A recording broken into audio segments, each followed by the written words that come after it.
Bang, tadi abang nonton nggak bang penjelasan Muhammad seputar At-Taubah 31? Ya. Oke.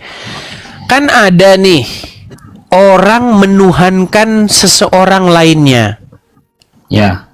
Nah, kata Muhammad, kenapa disebut seseorang itu bisa menuhankan seorang ulama atau menuhankan apapun seseorang lain kalau orang tersebut sudah menaati orang lain tersebut tanpa batas-batas lagi. Misalnya, orang tersebut mengharamkan yang halal atau menghalalkan yang haram. Contohnya begini, saya kasih contoh ya.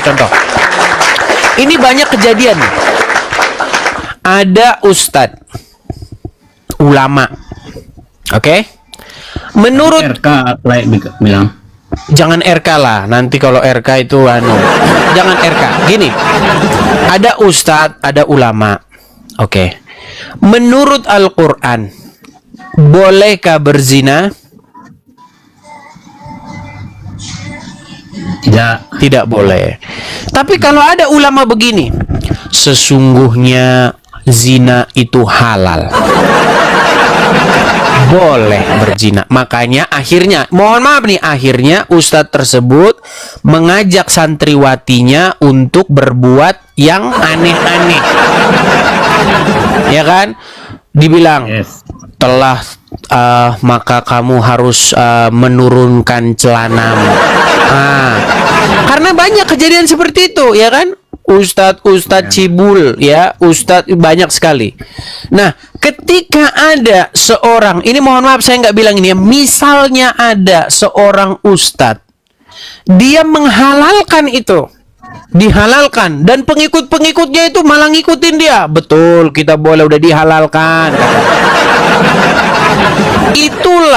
Itulah yang dimaksud bahwa orang-orang tersebut telah menuhankan si ustadz tersebut, telah menjadikannya sebagai Tuhan di samping Allah. Setuju? Yes. Itu penjelasan Rasulullah. Setuju? Ya. Baik. Kita sekarang akan membuat itu, kriteria itu kepada agama Islam. Boleh? Ya, oke. Baik. Ini kita buktikan apakah pengikut daripada sang baginda itu menuhankan baginda Nabi Muhammad, ya. Saya mau tanya dulu, Bang Sentro. Menurut Al-Quran, bolehkah mengkonsumsi atau minum atau makan darah? Tidak boleh. Tidak boleh. Jelas ayatnya, ya. Oke. Tetapi yang menjadi pertanyaan sekarang, benarkah ada seorang pengikut Muhammad yang memakan atau meminum darah Muhammad dan Muhammad malah justru membenarkannya? Coba, silakan. Itu saya nggak tahu ininya. Oke, baik. Saya akan tunjukkan, ya. Saya akan tunjukkan. Nanti dibilang fitnah. Kalau saya ngomong fitnah, kalau Abdul Somad yang ngomong benar, ya. Baik, ya. Kita akan bukakan, ya. Bentar.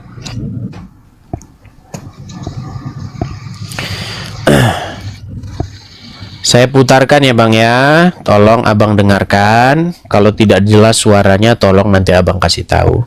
Dengarkan. Saya pernah dengar cerita tentang sahabat yang meminum darah Nabi SAW. Sedangkan dalam Al-Quran minum darah itu dilarang. Darah itu haram. Ini khususnya. Nama kitabnya Mafahim Yajib an Tusahhah. Ketika Nabi menyuruh sahabat membuang darah bekas bekam, hijamah. Ambil darah, pergi buang sana. Begitu dia ke belakang, bukan dibuang ya, diminum ya darah Nabi. Lalu dibilang, yang mana darah? Kau minum. Kata Nabi SAW, orang yang darahnya bercampur dengan darahku haram disentuh api neraka. Darah Nabi SAW, darah kawan antum jangan antum minum. Dracula. Nah, oke, pertanyaan saya, betulkah ada riwayat bahwasanya ada seseorang yang meminum darah Nabi? Oh, begini ya, kalau masalah histori hadis itu kita nggak bisa megang hanya perkataan si ini, karena dia mencakup daripada ada sohih, hasan, doib. Ya, tapi saya sendiri nggak tahu, nggak pernah tahu itu. Oke, Jadi sekarang begini. Berarti Bang Sentro mengatakan itu riwayat palsu. Oh, saya nggak bilang palsu, akan Oke. tetapi Kalau Ini, misalnya riwayat itu asli, berarti di situ Muhammad menghalalkan yang haram nggak? oh iya, kalau dari konteksnya ya. Oke, ketika ia menghalalkan yang haram, lalu pengikutnya malah mengikuti dia, berarti pengikutnya menurut kriteria yang dibuat Muhammad sendiri telah menuhankan Muhammad nggak? Iya, dia kan dibilang bukan menuhankan, akan tetapi riwayatnya itu tadi kan dia bilang darah bekam, ya kan? Oke. Jadi kejadian persisnya itu kalau di luar daripada periwayat-periwayat hadis, misalnya Bukhari, Muslim, Abu Daud, yang masyhur lah, ya kan? Nah, itu udah sahih, udah bisa dipegang daripada ucapan riwayat. Begini Bang Sentro, biar kita tidak balik lagi Bang Sentro. Kalau misalnya riwayat itu palsu, maka diskusi kita tidak membahas itu lagi. Tetapi karena Anda mengatakan riwayat itu benar, maka menurut kriteria yang digunakan oleh Muhammad sendiri, itu sudah menuhankan karena ia menghalalkan apa yang diharamkan oleh Allah. Betul? Ya. Nah, makanya sekarang maukah Bang Sentro mengakui bahwa sesungguhnya Rasulullah itu sudah dituhankan oleh pengikutnya? Oh, sebagian bisa. Nah, benar kan? Jadi teman-teman, ya itu ya. Jadi justru begini loh, justru di dalam agama Islam itu kan dilarang untuk bersikap gulu, berlebih-lebihan, betul? Ya, benar. Iya, ketika saya menyampaikan kepada kaum muslimin wal muslimat untuk tidak berlebih-lebihan kepada Nabi, untuk tidak menuhankan Nabi, makanya apakah itu salah? Tentu tidak, justru harusnya orang-orang Islam mendukung saya, bukan malah marahin saya. Betul? Ya. Iya. Itu maksudnya Bang Edis, nah, karena posisi teratas dari kehidupan adalah Allah Subhanahu wa Ta'ala, ya kan? Nah, baru ke bawahnya, baru kalau menurut Islam itu baru Nabi Muhammad SAW. Jadi kalau dia cuma nyebutin Allahumma sholli terus, salawat terus, salawat terus, salawat terus, kan jadi rusak yang ke atas, ya kan? Nah, sang pencipta, sang kholiknya. Oke. Berarti Berarti Bang Sentro mengakui bahwa ada orang-orang muslim yang bersifat gulu kepada Nabi, yang berlebih-lebihan kepada Nabi, bahkan sampai menuhankan Nabi. Setuju? Oh, itu mulai dari dulu sudah ada Bang Edis, dari dulu di zaman beliau. Sampai hari ini pun masih banyak yang menuhankan sang baginda Muhammad, Ya. betul? Oh, lihat tuh Ya, pengakuan ya, pengakuan nih. Jadi jangan kalian katakan nggak ada. Oke, baik, kita berlebihan. Oke. Berlebihan. kita undang ya, kita undang ada seorang muslim mudah-mudahan di sini ya, supaya dia berdiskusi dengan Anda nih supaya adil. Saya selalu menyajikan pihak yang kontra dengan pihak yang ini tuh biar adil dan penonton itu dapat konsumsi yang seimbang. Mariam Siti. Halo Mariam Siti. Halo. Silakan nyalakan kamera dulu. Anda diskusi dulu dengan Sentro. Apakah benar bahwa banyak umat gimana? Kok cowok yang nyaut? Maksudnya gimana? Ini kan namanya Mariam Siti, yang nyaut laki. Siapa yang nyaut? Ini yang dibawa kita, kawan kita.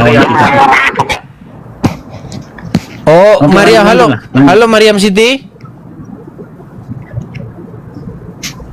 Oke, Mariam Siti nampaknya dia dia sudah nyala kamera. Oke, Bang. Anda muslim, Bang?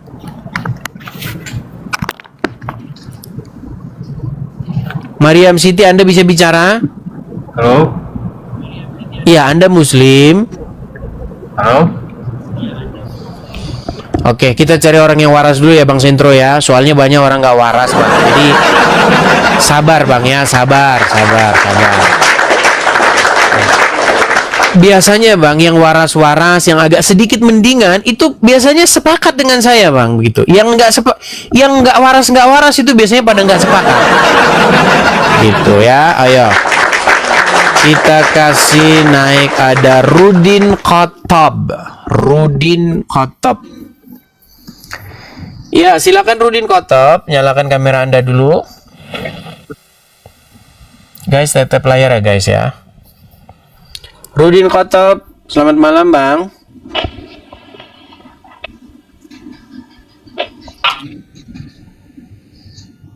Banyak kalau diajak diskusi itu kayak begini Bang Bang Sentro. Ngomong dia udah takut. Ya makanya sering naik room ya kan, belajar. Ya Rudin, nyalakan kamera dulu Rudin. Kenapa Anda gelap-gelapan Rudin? Udah nyala.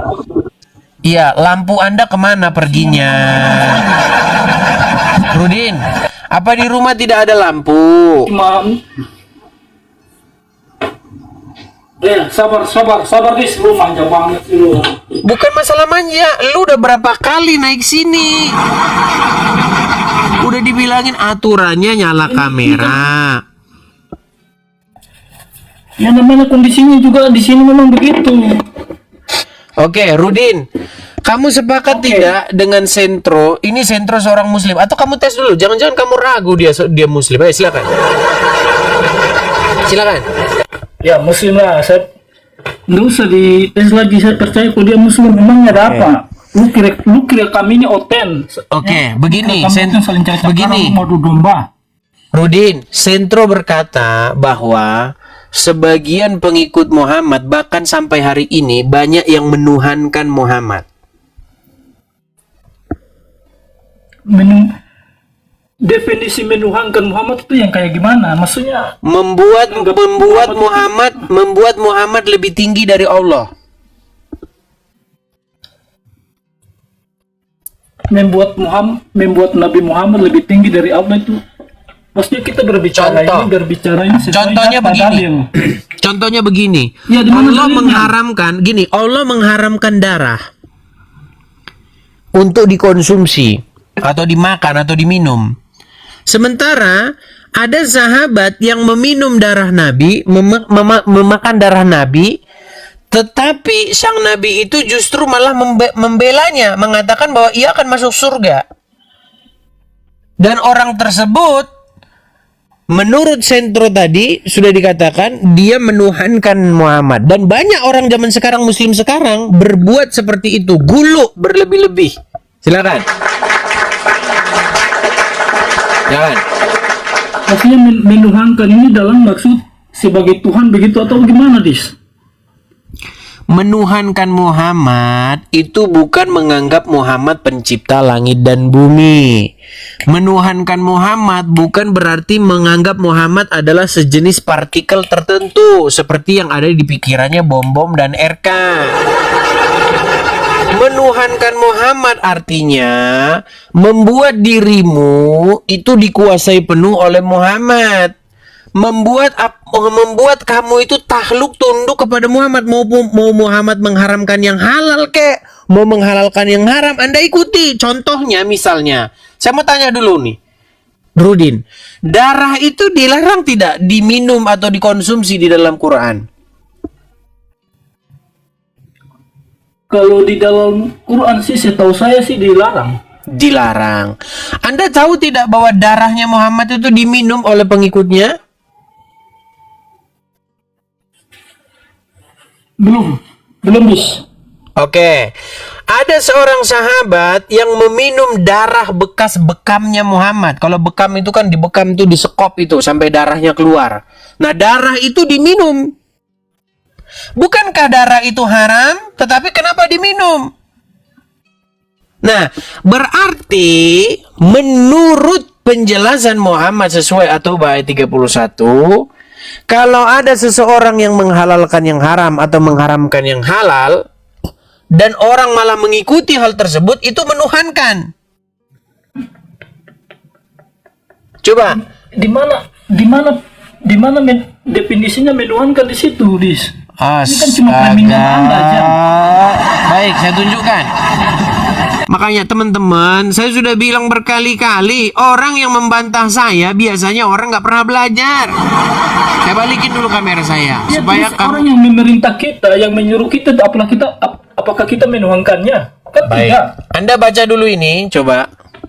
Anda memang kita Oke, berbicara sesuai Anda baca tadi. dulu coba. Yes. Silakan.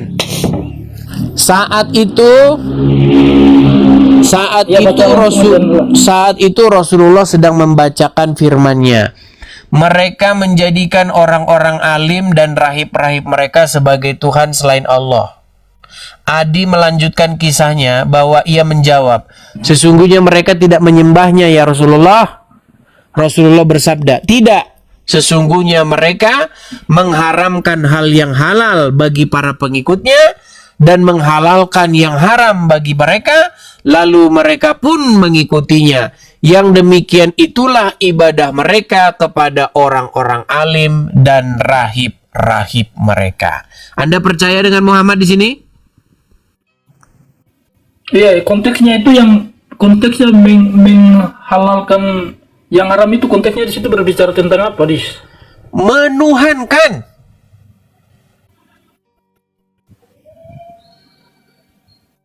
Mereka mengharamkan hal yang halal bagi para pengikut. Udah saya bilang, Abang Sentro udah lihat Bang kayak begini Bang.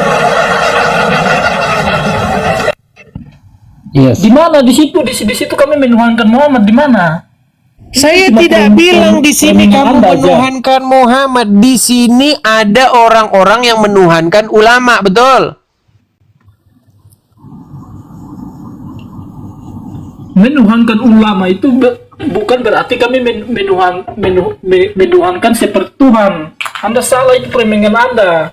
Yang bilang seperti itu siapa? Menuhankan ulama itu adalah Anda membuat ulama tersebut lebih tinggi posisinya daripada Allah. Contohnya, ulama tersebut menghalalkan yang haram. Contoh misalnya ulama bilang, boleh kita berzina, boleh. Nah, Anda ikutin. Padahal berzina dilarang oleh Al-Quran. La taqrabu zina. Betul. Jangan kamu dekati zina. Betul.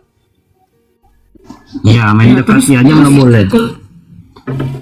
Nah, ketika ada ulama yang membolehkan zina, lalu Anda mengikuti ulama tersebut, apa hukumnya kata Muhammad? Berarti Anda telah menuhankan ulama tersebut, beribadah kepada ulama tersebut, betul atau salah?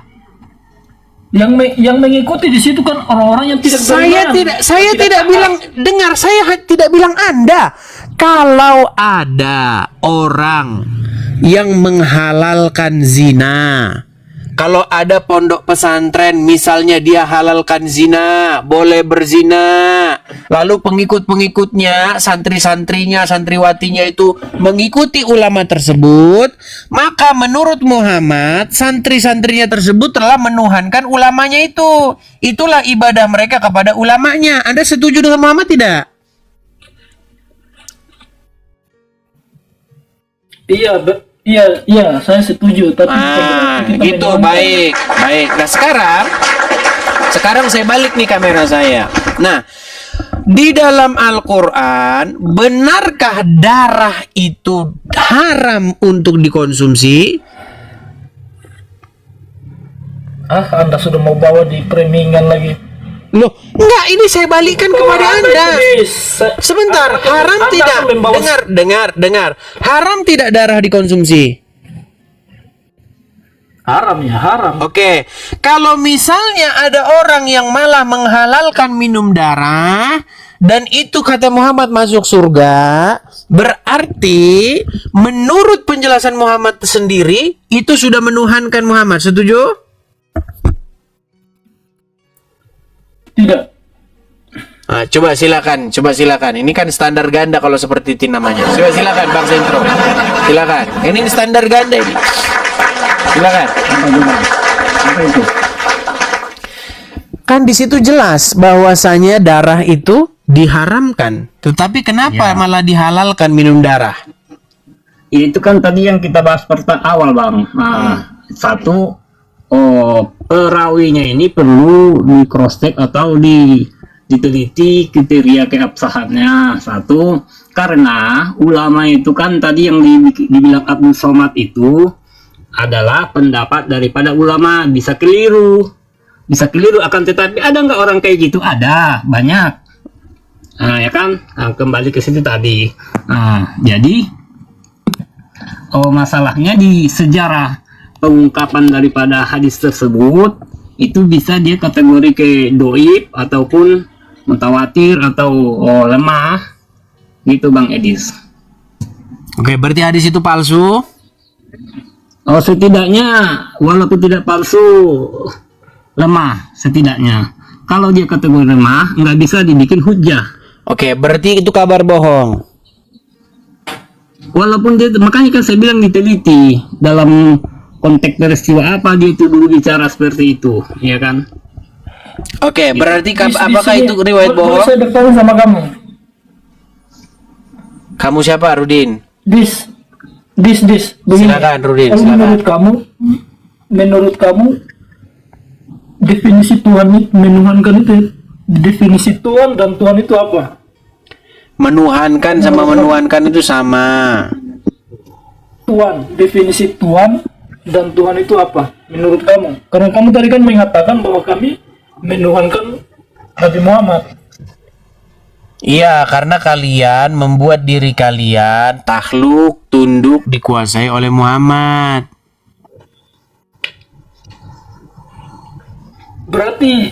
Berarti bukan merujuk kepada sang entitas yang tertinggi, sang pencipta, bukan kan?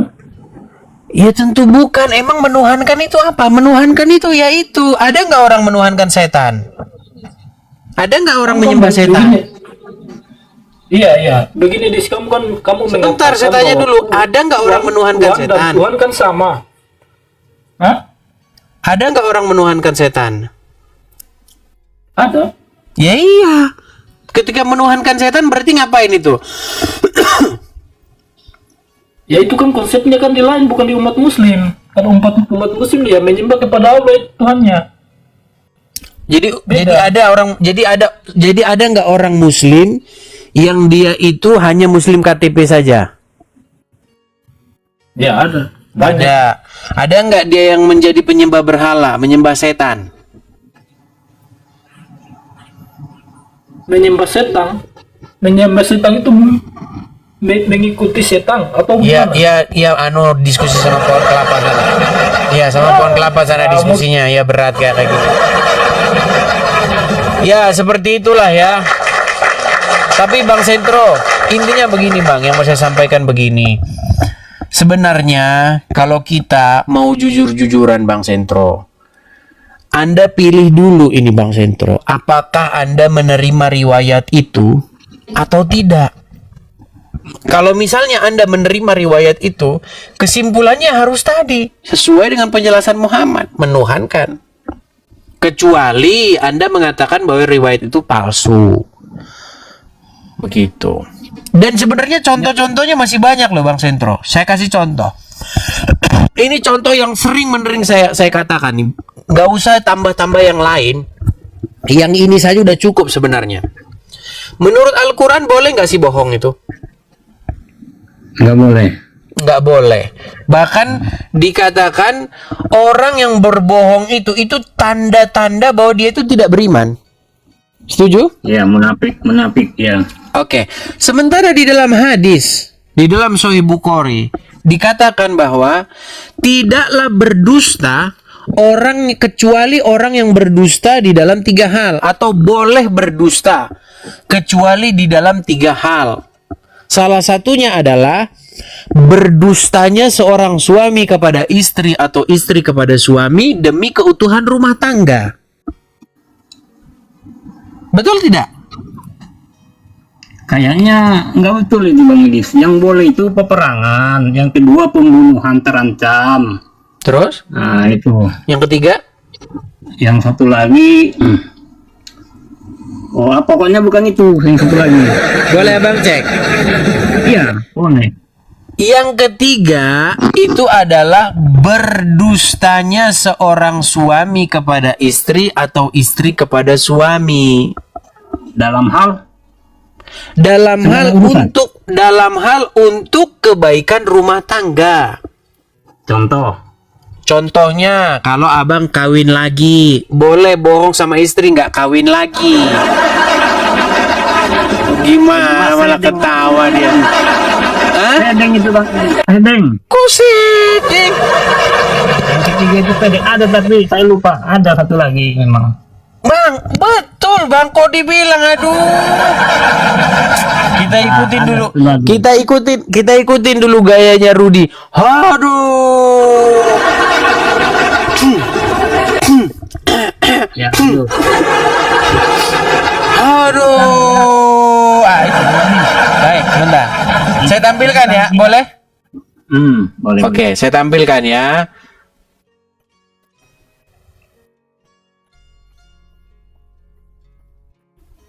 Saya tampilkan hadisnya. Kita lihat. Oke.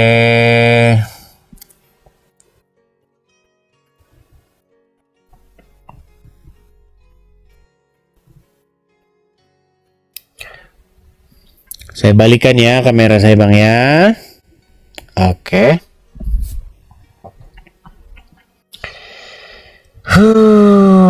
Lagi-lagi bahas ayat ini. Sungguh berat ya, sungguh berat. Kita tampilkan hadisnya ya bang ya.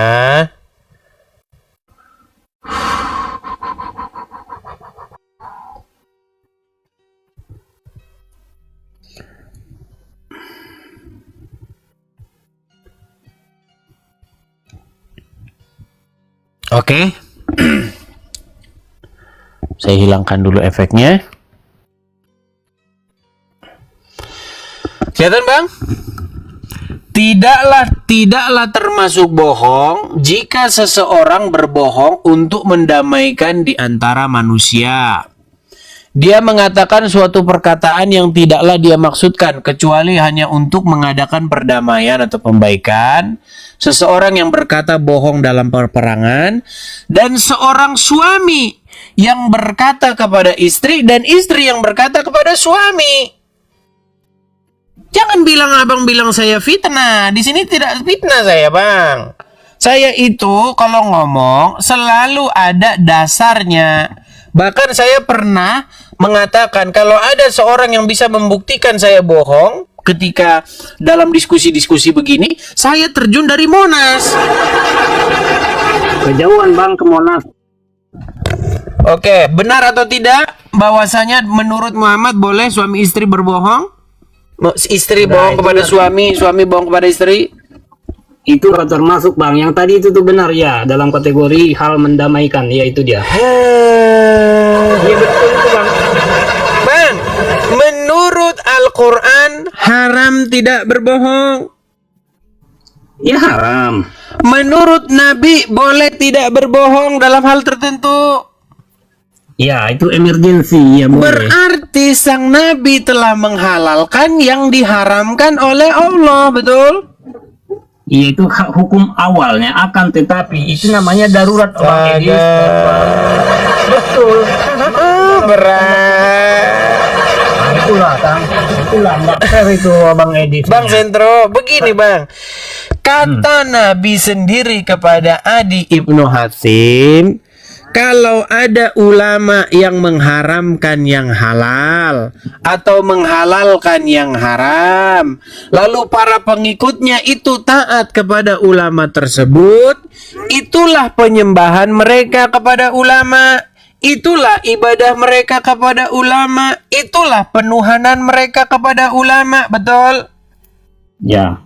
Nah, berarti kalau muslim menghalalkan yang diharamkan Allah karena mengikuti sang nabi, yang demikian itulah bagaimana cara muslim menuhankan sang nabi. Betul? Ini saya koreksi Bang Edis. Itu Memang berat. Ya, silakan. Klaim sepihak kita. Itu kan dia, jangankan untuk berbohong ke suami, menikah punya 2 suami aja nggak boleh. Gimana dia mau berbohong, mau nikah lagi? Logikanya. Contoh, saya kasih contoh Bang. Saya kasih contoh. Menurut Al-Quran surat An-Nisa ayat 24 sampai 31, boleh tidak seorang muslim mencari istri dengan uang yang dia miliki? Mencari istri boleh. Oke, misalnya nih, Anda seorang muslim, Anda punya istri, tapi Anda punya uang banyak nih, punya duit banyak. Boleh tidak dengan duit yang Anda miliki itu Anda cari istri-istri, boleh tidak? Boleh. Boleh. Ayatnya ada di dalam, saya tampilkan nanti muslim-muslim yang awam-awam. Karena begini Bang Sentro, banyak orang muslim yang di bawah yang awam-awam itu tidak ngerti isi Al-Quran. Mereka cuma hanya membaca amin, amin. Nah, kebanyakan begitu. Ya. Sama lah itu Bang Edis. Di kawan-kawan kita juga banyak ya kan. Di Kristen banyak Bang, tetapi sudah bahasa Indonesia Bang. Jadi mereka itu selip di bahasa Indonesianya. Nah, kalau yang Muslim selip di bahasa Arabnya. Nah, baik, saya kasih tunjuk ya, An-Nisa 24 ya, saya tampilkan. Oke. Sebentar ya Bang ya. Oh, bukan An-Nisa 24, An-Nisa 30. Sebentar ya Bang ya. An-Nisa 31 apa 32 nih ya? Bentar.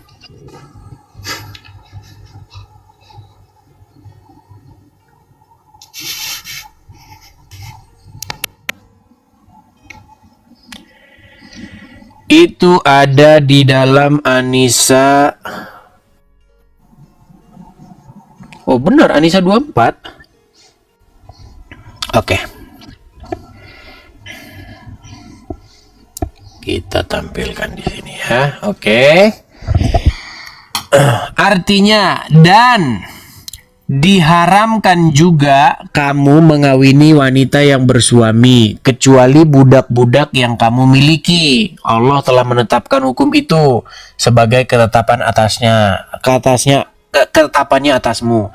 Nah ini, dan dihalalkan bagi kamu selain yang demikian itu, yaitu mencari istri-istri dengan hartamu untuk dikawini, bukan untuk berzina. Maka istri-istri yang telah kamu nikmati di antara mereka, berikanlah kepada mereka maharnya dengan sempurna sebagai suatu kewajiban. Dan tiadalah mengapa bagi kamu terhadap sesuatu yang telah kamu saling merelakannya sesudah menentukan mahar itu. Nah, di dalam tafsir-tafsir itu berbicara mengenai pernikahan mut'ah atau pernikahan sebentar. Itu tidak dianggap zina. Contoh, Anda bertemu dengan perempuan di puncak Bogor, ada filmnya itu Kawin Kontrak.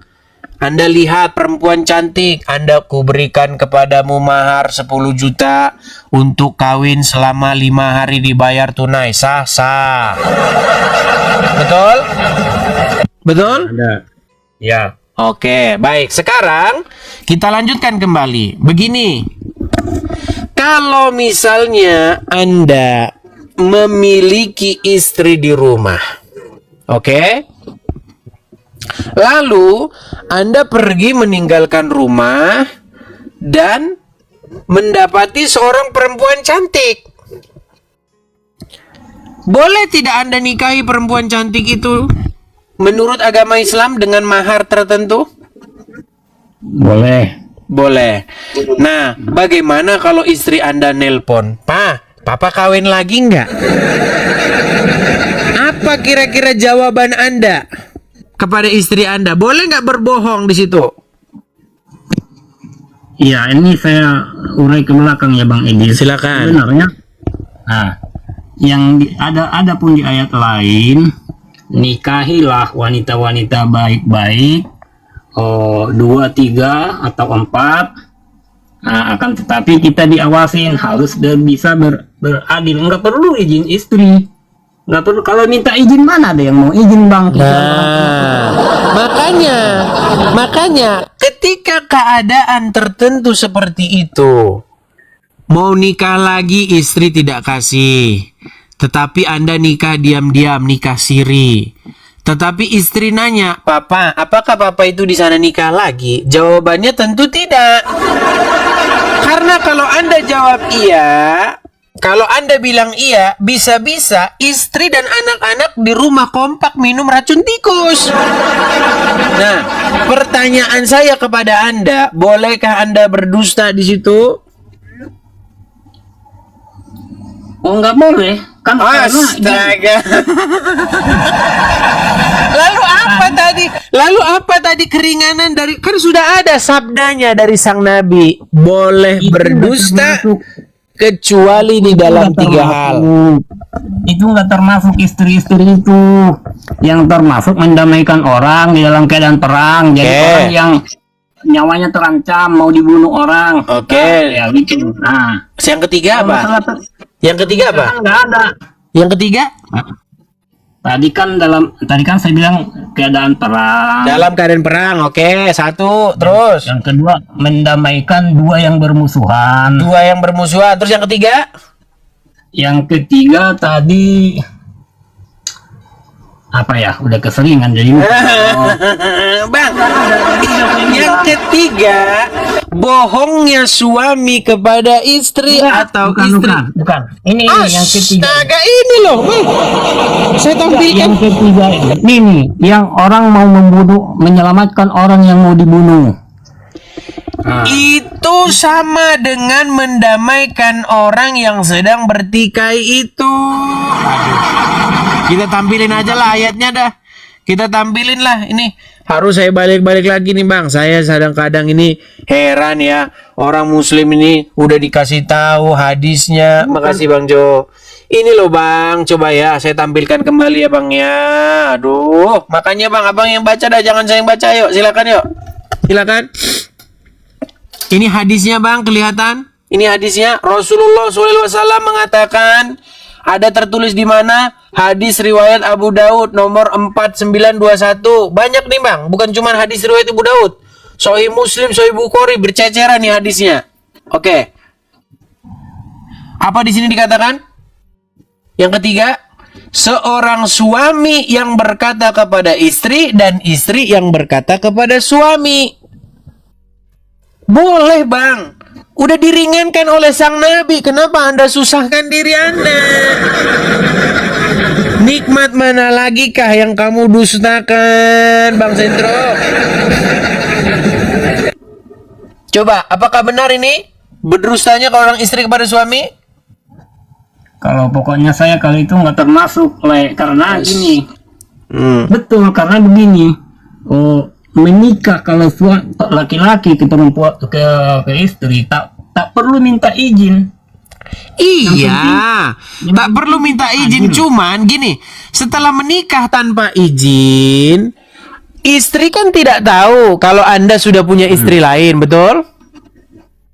Ya. Nah, kalau istri nanya, "Pak, sebenarnya Papa itu sudah punya istri lagi nggak?" Jawabannya apa? Ya kalau memang iya, kalau enggak ya enggak. Nah, kalau misalnya jujur, nanti akibatnya sang istri itu bisa shock, trauma dia. Langsung dia makan pun tak enak. Gimana? Loh, nanti lagunya tahu nggak? Lagunya dia seperti apa? Nanti setelah suami ngambek, abang nanti nyanyinya seperti apa? Masak sendiri, makan sendiri, cuci baju sendiri, tidur pun sendiri. Oke, mantap. Tuh, daripada Anda nyanyinya senandungnya seperti itu, lebih baik Anda bohong saja. Ya kan? Kalau Anda jujur, nanti Anda nyanyi seperti itu terus seumur hidup Anda. Melihat istri ngambek karena sudah kawin lagi. Betul? Ya pokoknya gini lah ya, kalau yang ketiga itu nggak termasuk itu. Benar. Tapi intinya begini. Kalau kita merujuk kepada Al-Quran, Al-Quran itu tidak pernah mengatakan begitu. Nggak boleh. Tetapi umat muslim sekarang, makanya tadi yang saya buat ini isu ini loh, Bang Sentro, nih loh, lihat. Ya. Umat muslim itu sekarang percaya kepada kitab selain Al-Quran, yaitu hadis. Nah, karena hadis-hadis ini tersebutlah akhirnya kalian jadi seperti ini. Padahal Al-Quran memerintahkan untuk beriman kepada kitab sebelum Al-Quran, yaitu Injil. Makanya Bang, dan juga teman-teman muslim lainnya, mari beriman kepada Injil. Di dalamnya terdapat petunjuk dan cahaya. Begitu. Kenapa kalian tidak mau? Nih saya kayak sini ya. Karena hukum tertinggi itu adalah Al-Quran. Yang kedua hadis sahih. Coba silakan ayatnya di dalam Quran mana? Kalau Al-Quran itu hukum tertinggi, malah dikatakan Quran itu tidak membeda-bedakan. Kok malah dikatakan Quran membenarkan dan tidak membeda-bedakan? Kalau ada ayatnya dikatakan Quran hukum tertinggi, maka saya terjun dari Monas. Silakan. Nah kan udah ada di situ. La raiba fi, tidak ada keraguan padanya sama isi-isinya. Coba sekarang saya tanya, apakah Injil firman Tuhan? Yes. Apakah Al-Quran firman Tuhan? Yes. Apakah ada Al-Quran, apakah ada firman Tuhan tingkat 1, firman Tuhan tingkat 2? Ya nggak begitu Bang, ini saya Ya kasih sudah. Kalau seperti itu artinya Anda jangan mengatakan bahwa Injil lebih rendah daripada Quran. Justru malah Quran datang, gini saja Bang. Apakah Quran datang untuk menyalah-nyalahkan Injil? No. Apakah Quran datang untuk membenarkan Injil? Yes. Ya sudah, kalau untuk membenarkan Injil, kenapa Anda tidak mengikuti Injil? Tapi apa bedanya? Begini Bang, begini bedanya. Al-Quran datang menyempurnakan semua kitab sebelumnya. Ini kan terima nggak terima itu penjelasannya ada gitu kan. Oke. Pertanyaan saya sekarang, kalau Al-Quran datang menyempurnakan, berarti Al-Quran datang untuk sepakat dengan Injil, setuju? Ya. Oke, di dalam Injil dikatakan apa? Jika iya, katakanlah iya. Jika tidak, katakanlah tidak. Apa yang lebih daripada itu berasal dari si jahat. Al-Quran berkata di dalam surat Al-Ahzab ayat 70, Ya ayyuhallazina amanu, wahai orang-orang yang beriman, katakanlah perkataan yang benar. Betul? Ya. Dan Al-Quran juga berkata, sesungguhnya orang-orang yang mengada-adakan sesuatu atau berbohong, mereka itu adalah orang-orang yang tidak beriman. Setuju? Ya. Nah, ketika Muhammad dia mengajarkan orang boleh berbohong dalam hal tertentu, betul? Iya itu tadi dalam kondisi darurat abangku. Iya, artinya kalau dalam posisi kepepet, gini, dalam posisi kepepet berarti bohong itu boleh, betul? Yes. Nah, artinya berarti orang tersebut ketika mengucapkan kebohongan, mengada-adakan sesuatu, tanda dia tidak beriman, setuju? Ya. Iya. Bagaimana Anda mengatakan bahwa seorang Muhammad tidak beriman? Ya, makanya dibilang di situ dalam keadaan hukum normalnya nggak boleh ya nggak boleh. Kalau kepepet Tapi boleh.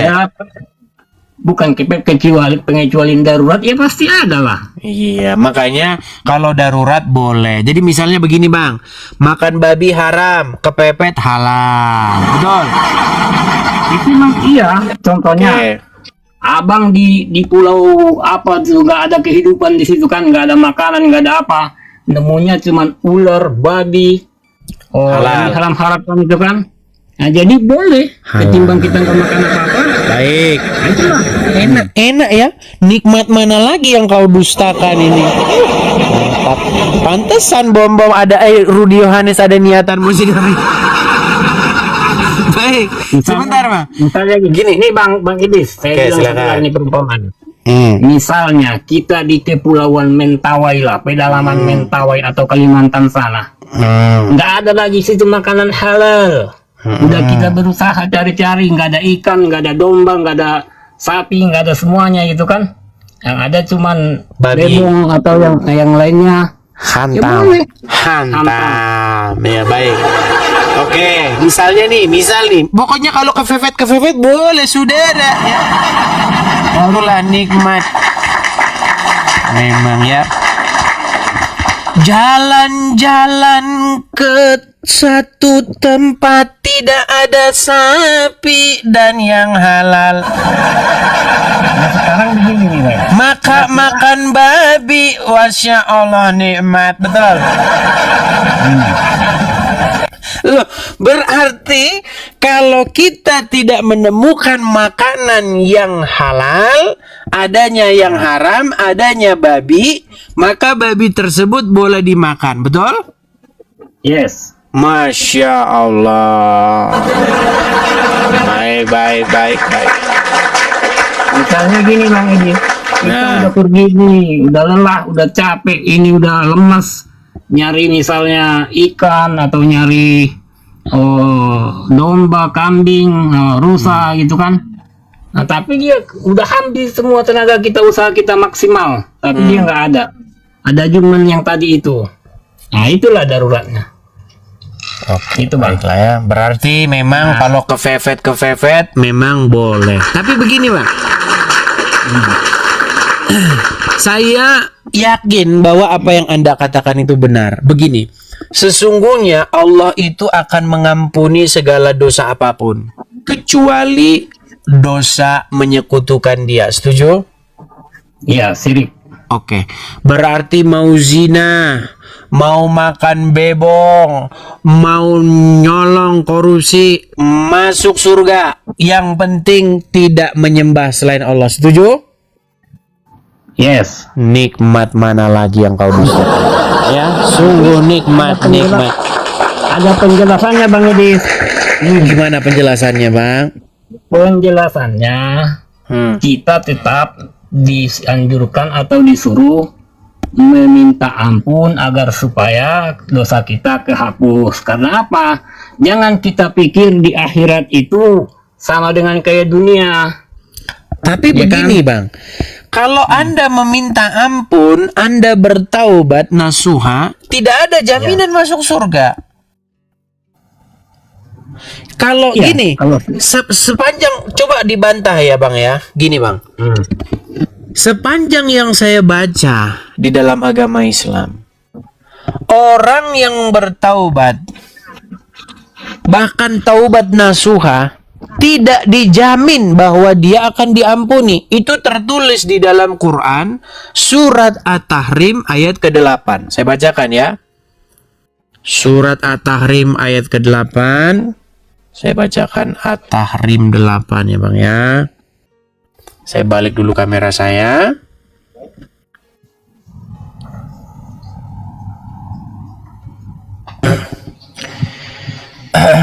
Perhatikan At-Tahrim ayat ke-8. Adakah di sini dijamin? Tidak. Saya bacakan. Hai orang-orang yang beriman, bertaubatlah kepada Allah dengan taubatan nasuha, taubat yang semurni-murninya. Mudah-mudahan Tuhanmu akan menutupi kesalahanmu. Mudah-mudahan, Bang. Bakal kalau abang bertobat nasuha, jangan, Bang, masih nggak ada jaminan dari Allah. Yang jaminan itu, Bang, bukan bertaubat. Yang jaminan itu adalah mengucapkan 2 kalimat syahadat.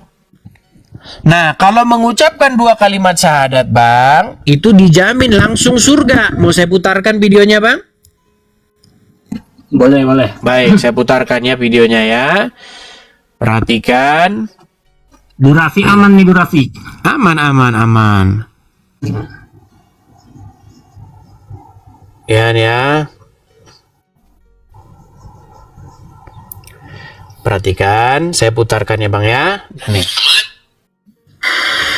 Man qala la ilaha illallah Muhammadur Rasulullah dakhala al-jannah. Siapa yang mengucapkan la ilaha illallah Muhammadur Rasulullah dakhala al-jannah. Semua umat Muhammad sallallahu alaihi wasallam masuk surga.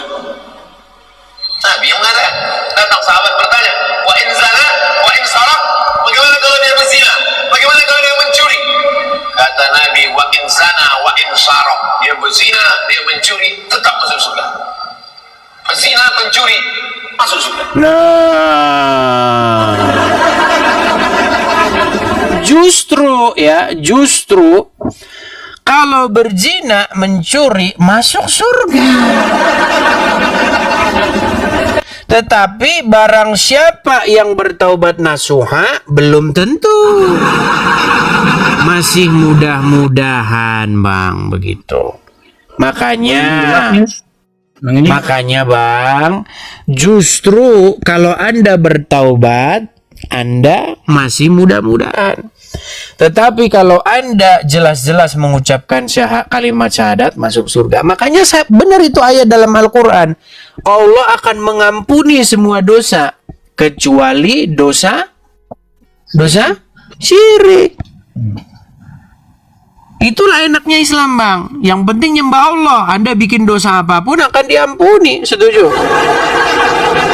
Setuju? Belum. Nah, saya tunjukkan ayatnya, Bang. Ini saya jelasin dulu, Bang. Nah, silakan. Ringkasan tadi, potongan daripada video itu. Hmm. Sebenarnya siapa yang mengucapkan asyhadu an la ilaha illallah wa asyhadu anna muhammadar rasulullah masuk surga dengan catatan. Itu kan pintu gerbangnya, Bang. Bukan secara otomatis, bukan. Kalau dia nggak ada salah, ya tetap saja harus minta ampun, urutannya istighfar. Nanti kalau dia diampuni, Ayat tersebut berbunyi loh, sekalipun dia berzina, sekalipun dia mencuri, iya, tapi orang tersebut akan tetap masuk surga, Bang. Iya, akan tetapi dia melalui proses siksa neraka dulu, Bang. Tidak ada di situ dikatakan proses siksa neraka. Ada salah gitu, salah gitu. Coba Itu kan- tunjukin hadisnya, silakan Abang tunjukin hadisnya, yuk. Nah, tadi kan udah dia bilang, man qala la ilaha illallah Muhammadur Rasulullah dakhalal jannah. Barang siapa yang mengucapkan Muhammad itu Allah adalah Tuhan dan Muhammad utusannya, maka bagi dia adalah surga. Lalu ada sahabat bertanya, wahai Rasulullah, bagaimana mungkin semudah itu? Bagaimana kalau dia berzina? Bagaimana kalau dia mencuri? Tetap dia masuk surga. Endingnya akan tetapi dia Tidak ada di situ dikatakan endingnya. Tidak ada di situ dikatakan pada akhirnya. Nah, itulah runtutan daripada asyhadu an la ilaha illallah, pintu gerbangnya. Atau gini saja dah. Atau begini saja. Benarkah Allah akan mengampuni segala macam dosa? Yes, kecuali syirik ya. Kecuali syirik. Berarti kalau ada muslim berzina, korupsi, apalagi ngadu ayam dan seterusnya masuk surga dia kan? Ya. Oh, iya, makanya Bang, sungguh nikmat yang sangat luar biasa menjadi seorang muslim, Bang. Lihat dulu nih, Bang. Gimana? Dengan catatan dia minta ampun dulu atas segala kesalahan dosa dia selama berbuat itu. Kalau minta ampun tidak ada jaminan, yang ada mudah-mudahan. Saya tunjukkan lagi ayatnya. Nih, di dalam surat At-Tahrim ayat ke-8, nih. Iya, betul itu. Iya, kan nggak ada jaminan kan? Betul. Iya, karena apa biar kayak gitu bunyinya, supaya kita nggak langsung menyombongkan diri, biar kita berulang-ulang minta ampun supaya Justru Bang begini, Anda mau nggak seperti ini? Saya kasih contoh. Saya punya perusahaan. di sini diterima orang kerja, berangkat jam 7 pagi, pulang jam 7 malam. Kalau Anda sudah kerja semurni-murninya, Anda sudah kerja memenuhi segala peraturan, mudah-mudahan Anda nanti akhir bulan saya gaji. Berarti kan saya tidak memberikan jaminan kepada orang yang sungguh-sungguh bekerja, betul? Ya. Iya, begitu juga ayat Al-Quran. Barang siapa yang bertaubat dengan taubat yang semurni-murninya, mudah-mudahan akan diampuni. Ya. Artinya tidak ada jaminan bagi orang yang sudah bertaubat yang semurni-murninya akan diampuni, betul? Ya. Iya, justru yang jelas-jelas dijamin barang siapa yang mengucapkan 2 kalimat syahadat. Kalau itu udah dijamin masuk surga. Mau kau berzina kek, mau mencuri kok, masuk surga kau, betul? Betul. Itu proses ada bang. Memang endingnya itu masuk surga, endingnya enak. Tidak ada bang di situ dikatakan endingnya. Coba baca lagi bang. Tidak ada di situ dikatakan maka orang tersebut akan dibakar dulu di neraka baru masuk surga. Ya nanti masuk surga udah angus gimana? Iya, emang begitu. Enggak usah juga udah. Gimana masuk surga udah angus? Sampai surga udah begini jalannya. Udah berasap kepalanya. Udah angus. Ngapain lu ke surga? Iya, gue baru digebukin di neraka. Itulah. Gimana, Bang? Itulah penjelasannya Leku. Yang jelas,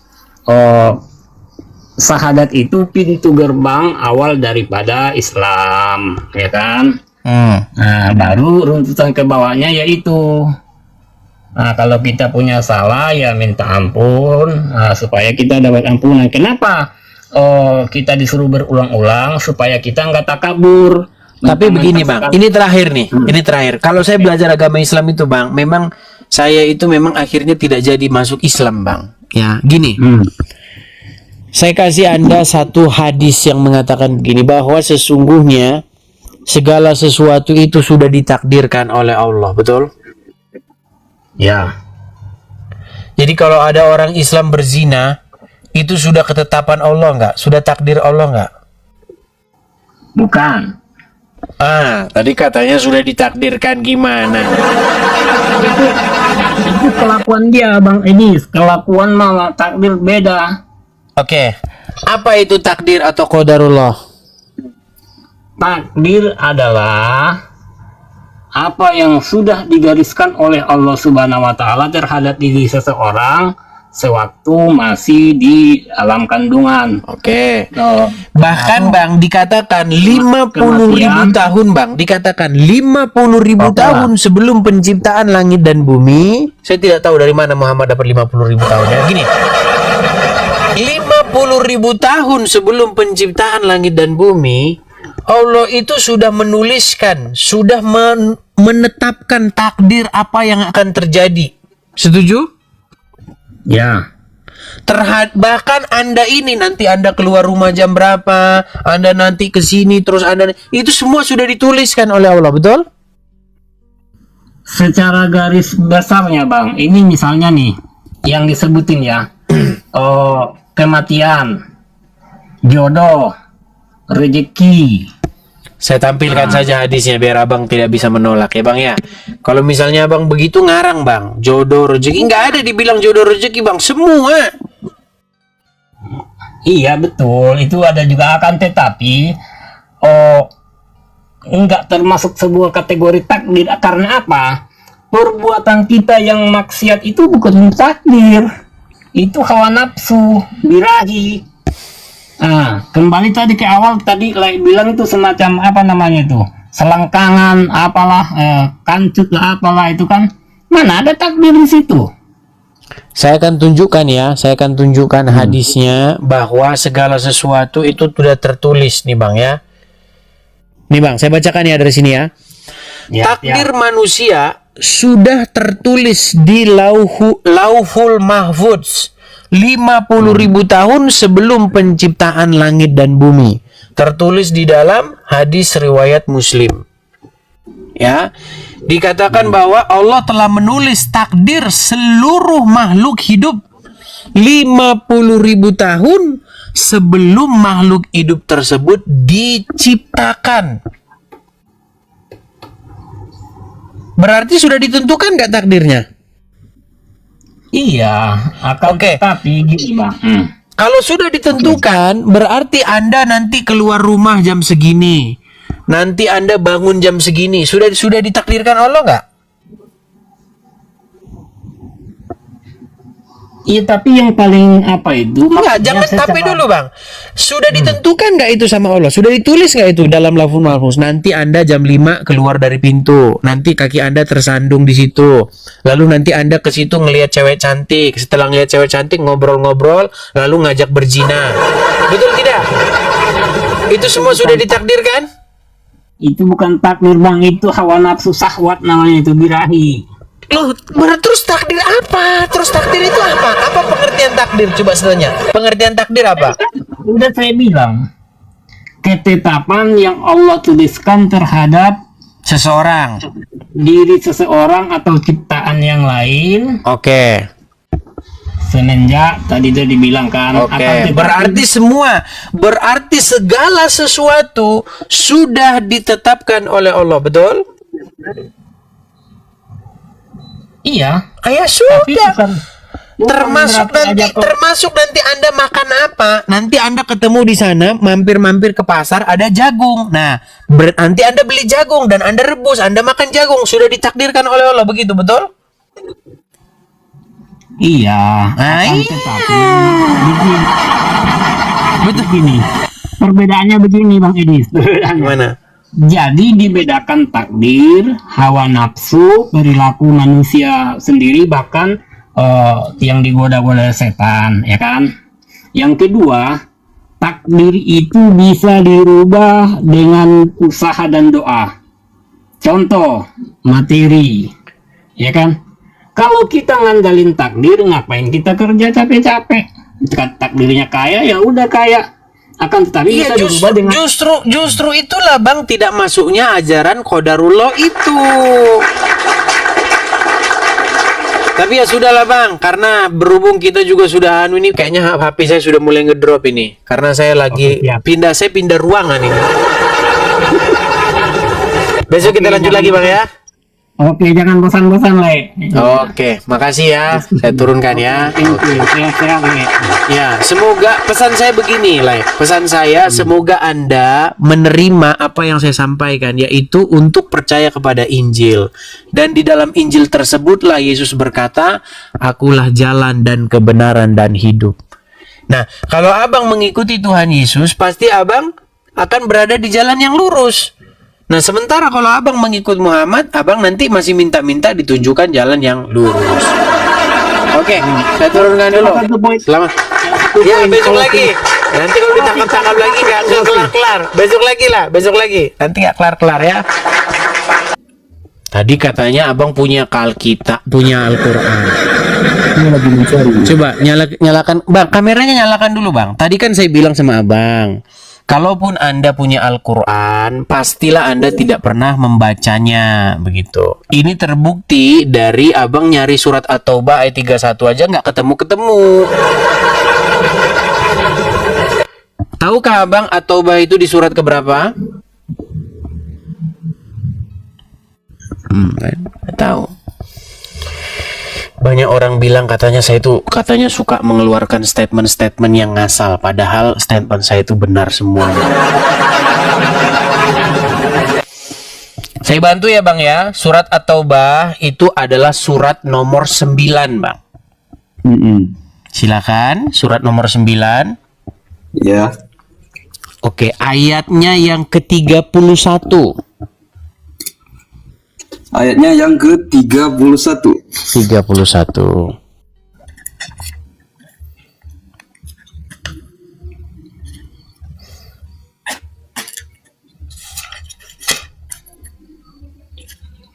Mereka mengangkat Coba Bang, sebentar Bang. Ini kameranya tidak kelihatan. Coba balikkan kamera Anda ke arah Al-Quran itu coba. Oke. Oke, silakan dibacakan, Bang. Mereka mengangkat pendeta dan alim ulamanya menjadi Tuhan Oke. selain daripada Allah. Begitu juga Al-Masih anak Maryam, sedang mereka tiada disuruh melainkan supaya menyembah Tuhan yang esa. Oke. Boleh dibalik. Tuhan kecuali Esa. Oke. Apa tadi di situ, Bang? Coba baca ayat yang pertama. Mereka menjadikan alim ulama sebagai apa? Alim ulamanya menjadi Tuhan. Oke. Alim ulama manusia nggak, Bang? Kalau untuk alim ulama itu manusia. Manusia. Tadi Abang bilang tidak ada manusia yang menjadi Tuhan, betul? Betul. Oke, di situ ada nggak dikatakan mereka menjadikan manusia atau ulamanya sebagai Tuhan? Di sini mereka mengangkat. Iya, mereka mengangkat alim ulamanya itu, yang manusia itu sebagai Tuhan, betul? Betul, secara Oke. tulisan.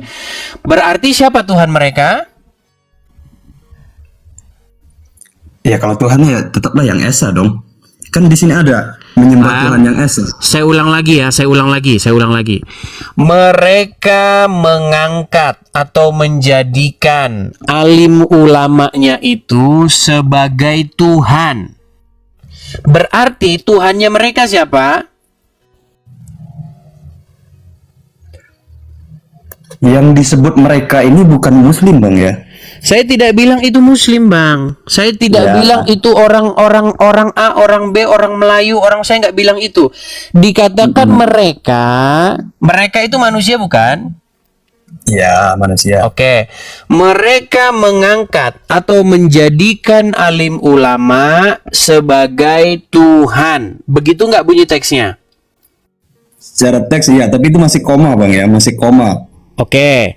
Nah, Dan titik, ketika mereka mengangkat alim ulama sebagai Tuhan, apakah Al-Qur'an mengeluarkan pernyataan dusta? Tentu tidak dong. Tentu tidak. Berarti mereka sungguh-sungguh mengangkat alim ulama sebagai Tuhan, betul? Iya, mereka orang-orang kafir itu, Bang. Oke. Nah, berarti menurut Al-Qur'an ada nggak manusia yang mengangkat manusia lainnya, yaitu ulama, sebagai Tuhan? Ada. Ada. Nah, Tapi pertanyaannya, sebentar Bang, Oke. jangan dilanjut dulu, sebentar. Berarti kata Quran, Tuhan mereka siapa? Tuhan mereka itu adalah Tuhan yang esa.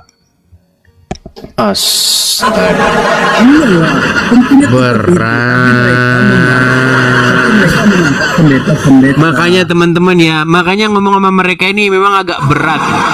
Saya ulang lagi Bang, gini. Mereka menjadikan alim ulama, mereka itu disebut bukan orang-orang muslim tetapi orang-orang kafir, betul? Betul. Nah, orang-orang kafir tersebut mengangkat seorang ulama sebagai Tuhan mereka, betul?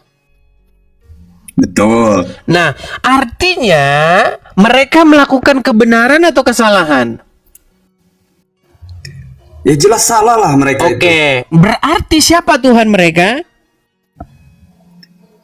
Karena sejatinya Tuhan mereka yang ini, Bang. Saya nggak tanya sejatinya. Dalam yang disebut Al-Quran itu, orang-orang kafir tersebut, Tuhannya mereka siapa? Allah atau alim ulamanya? Ya, alim ulama kalau untuk orang-orang kafir. Iya, begitu. Oke. Jadi pernyataan Anda tadi di awal bahwa tidak ada yang menuhankan manusia, itu pernyataan yang melanggar Al-Quran. Padahal ada yang menuhankan manusia. Setuju? Setuju. Oke, saya balik lagi kamera Anda. Ayo, balik lagi. Balik lagi. Silakan. Oke. Anda tahu tidak? Menurut Muhammad yang Anda percaya sebagai sang nabi tersebut, apa itu definisi menuhankan manusia? Silakan. Itu lebih kepada musyrik atau syirik, Bang ya. Soalnya menduakan Tuhan. Iya. Dalam keadaan bagaimana sehingga seseorang tersebut disebut sebagai menuhankan manusia? menurut penjelasan Muhammad? Kalau menurut penjelasan guru saya tidak tahu pasti ya. Saya kasih tahu. Bang, abang nama abang Tunas Melayu, jangan bikin malu orang Melayu, Bang. Dengarkan Bang ya. Pernah ada seseorang namanya itu adalah Adi Ibnu Hathim. Nah, Adi Ibnu Hathim ini dia seorang Nasrani. Terus Dia memakai salib dari perak di lehernya. Dia datang kepada Rasulullah. Adi ini dia seorang pembesar. Dia dari Bani Tayyi ya. Nah, ketika kabar datangnya Adi Ibnu Hathim ini ke Muhammad itu menyebar ke seluruh seentaro pendukung Muhammad. Wah, kita kedatangan orang besar namanya Adi Ibnu Hathim. Nah, pada waktu itu Rasulullah Muhammad sedang membacakan tadi itu surat At-Taubah ayat 31 tersebut. Lalu Adi berkata begini, wahai Rasulullah, sesungguhnya kami tidak menuhankan rahib-rahib dan alim ulama kami. Tapi apa kata Muhammad? Tidak. Kalian menuhankan mereka dengan cara bagaimana? Dengan cara kalian itu mengikuti mereka itu tanpa batas-batas. Misalnya, ketika ulama-ulama kalian itu menghalalkan yang haram, kalian ikuti. Atau mengharamkan yang halal, kalian ikuti. Contoh ya. Ada seorang ulama namanya RK. Ya, padahal di dalam Alkitab itu diharamkan atau dilarang menyembah patung. Jangan perbuat bagimu patung yang menyerupai apapun, baik yang ada di langit di atas, baik yang ada di bumi, baik yang ada di dalam air. Jangan kau buat patung bagimu untuk disembah. Tetapi karena pengikutnya menuhankan si RK, maka kalau kata RK boleh menuhankan patung, kita bahkan harus nyembah patung katanya. Nah, itulah contoh-contoh menuhankan. Menurut Muhammad ada, baca saja di dalam riwayat atau latar belakang surat At-Taubah ayat 31. Nah, sekarang apakah Anda mau menerima penjelasan daripada Rasulullah itu? tentunya saya menerima ya, karena beliau itu datanya udah valid. Oke. Secara manusia beliau itu udah nomor 1 Bang. Itu pengakuannya dari Google ya, udah jelas. Baik, kita turuti. Tapi tolong jangan nanti Anda berputar-putar ya. Kita gunakan standar yang sama. Baik. Kalau ada seorang manusia mengharamkan apa yang dihalalkan Allah atau menghalalkan apa yang diharamkan Allah, tetapi manusia tersebut malah mengikuti orang tersebut, maka orang tersebut sudah jatuh menuhankan orang tersebut. Setuju? Sesuai dengan penjelasan Muhammad? Tidak semua yang harus disetujukan, soalnya hadis itu tidak semua sah Bang. Itu harus. Sekarang tiba-tiba tidak setuju, Bang. Saya kasih tahu ya Bang ya. Ini menurut penjelasan Muhammad nih Bang. Ada ulama, nggak cuman ulama, ada manusia. Ya, dia halalkan tuh yang haram. Contohnya tadi nyembah patung. Nyembah patung itu dilarang di dalam Alkitab. Tetapi misalnya ada seorang pendeta, ada seorang pastor misalnya mengatakan, ayo kita sembah patung. Nah, ketika orang tersebut lebih mengikuti ulama tersebut, lebih taat kepada ustadz tersebut, lebih taat kepada romo tersebut, maka menurut penjelasan Muhammad, orang-orang tersebut telah menjadikannya, membuat dia jadi Tuhan baru. Dan dalam hal ini saya setuju dengan Muhammad. Tetapi kenapa Anda sebagai muslim malah tidak setuju dengan Muhammad? Karena begini Bang, kalau untuk yang ajaran di lain Quran ataupun sunnah, menurut saya itu udah beda eranya. Zamannya udah beda. Berarti ini mencatat kebohongan Muhammad. Bukan masalah kebohongan atau saya suruh saja Anda baca. Rasulullah yang tahu. Baik. Kalau begitu saya suruh saja Abang Melayu baca ya Bang ya. Ingat bang, nama abang itu membawa-bawa Melayu loh. Jangan bikin malu ya bang ya. Jangan bikin malu orang Melayu bang. Baik. Setahu saya orang Melayu itu Islamnya kuat bang. Teman-teman saya orang Melayu banyak bang. Islamnya sangat kental sekali bang ya. Saya akan tunjukkan kepada Anda.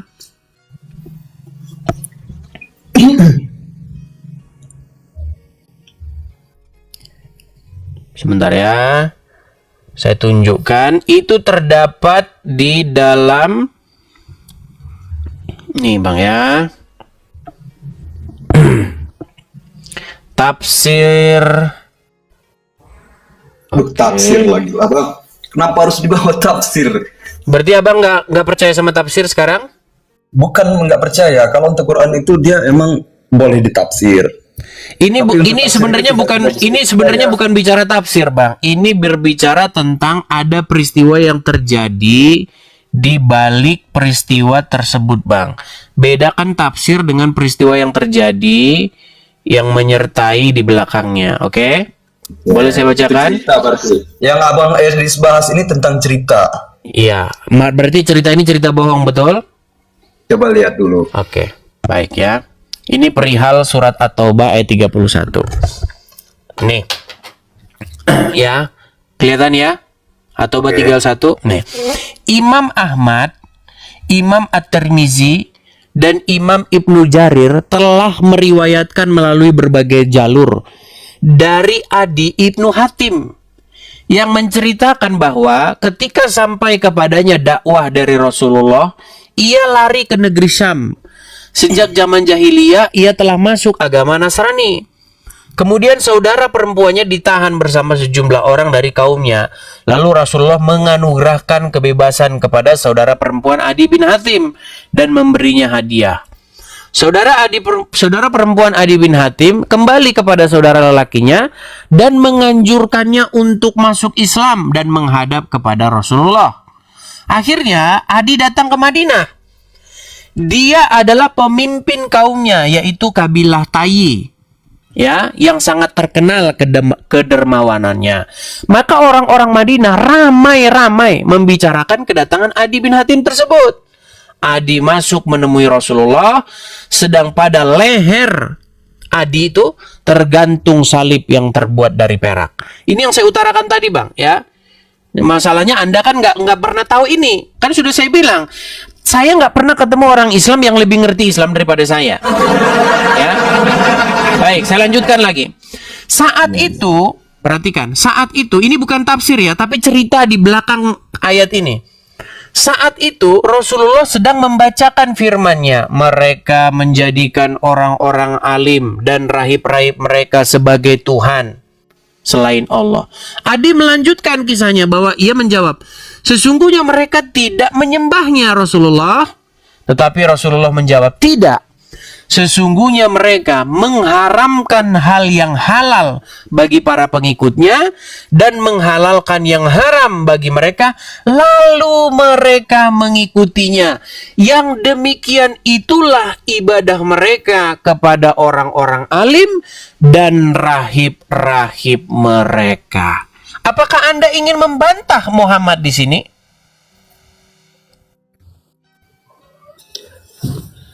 Kalau untuk membantah secara langsung tentu tidak. Oke, kalau Saya tidak hanya langsung, kalau tidak langsung apa yang mau Anda bantah? Jadi saya hanya mengkondisikan eranya bang ya. Maksud nggak? Maksudnya gimana? Ya, gimana ya jelasinnya? Kalau nggak paham era susah juga sih. Bukan, gini, dari penjelasan ini, kata Muhammad, ketika ada seseorang yang mengharamkan yang halal, lalu menghalalkan yang haram, kemudian ada orang yang lebih mengikuti orang tersebut, itulah yang dimaksud menuhankan itu, atau beribadah kepadanya. Apakah Anda membantah penjelasan Muhammad ini? Apakah Anda ingin mengatakan, wahai Rasulullah, penjelasanmu salah? Apakah Anda ingin bilang begitu? Tidak. Tidak. Berarti Anda membenarkan ini? Ya kalau untuk emang seandainya itu kejadiannya benar ya saya benarkan. Berarti Anda meragukan ini kejadiannya tidak benar? Karena saya tidak ada di saat itu bang. Oh, berarti bisa jadi ini bohong ya? Ya kan itu tafsir. Iya, berarti bisa jadi ini bohong, betul? Ya, hanya Tuhan dan mereka-mereka lah yang tahu tentang. Oh, berarti bisa jadi bohong. Ya sudahlah, kalau udah bisa jadi bohong, yang ngapain kita lanjutkan, Bang? Artinya Anda menganggap bahwa segala riwayat-riwayat yang tertulis di luar Al-Quran tersebut kemungkinan adalah riwayat-riwayat dusta dan bohong. Betul, Bang? Bisa Betul? jadi. Bisa jadi Ya. bohong. Oke. Kalau sudah seperti itu, Bang, kalau Ya. sudah seperti itu artinya segala riwayat-riwayat yang di dalam Al-Quran sebaiknya tidak usah dipercaya, betul? Bukan dipercaya, tapi harus dikondisikan. Itulah pelajaran itu, Bang. Bukan dibantah secara bukan. Pusing, men. Jalurnya begitu, Bang. Oke lah, Bang, kalau Abang tidak jelas, Abang ngobrol sama yang lain dulu ya, Bang ya. Soalnya Abang pun nggak jelas orangnya. Iya, nggak jelas.